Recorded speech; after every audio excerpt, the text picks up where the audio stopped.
Viral po ito, ang isang post ng netizen tungkol sa buhay ni Diwata dahil ang daming nakarelate dito sa sinabi po ng netizen na to. Ito, basahin natin. Noong panahon na nasa mahirap na sitwasyon si Diwata, nangangailangan ng tulong.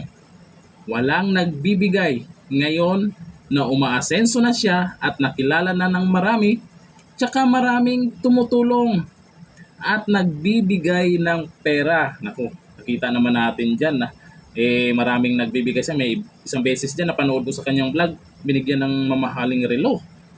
Totoo nga ang sabi nila na kapag walang-wala ka, itsapwera ka.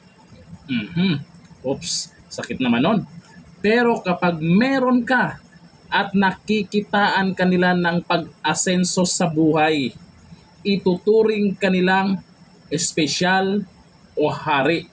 Ayon yan sa isang netizen na mukhang real talk po ito. Kasi noon po, buhay ni Diwata nasa ilalim ng nakatira, sa ilalim ng tulay.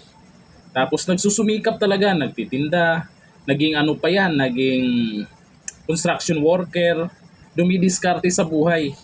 Ngayon, may kusang pumupunta dyan kay Diwata, binibigyan ng ganito, binibigyan ng ganon, kusa nang lumalapit sa kanya.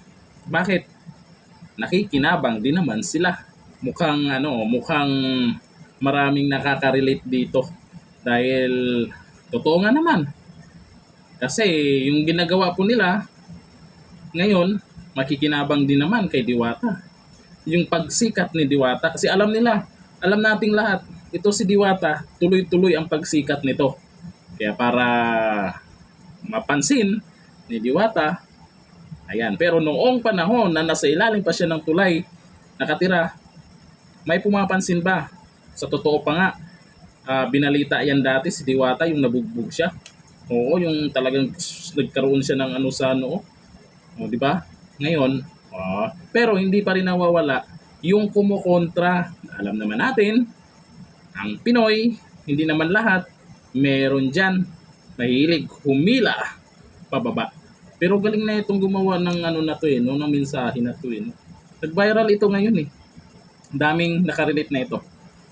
Kayo, nangyari na ba sa inyo yan? Comment tayo dyan. Dito na lang. Thank you. Bye-bye.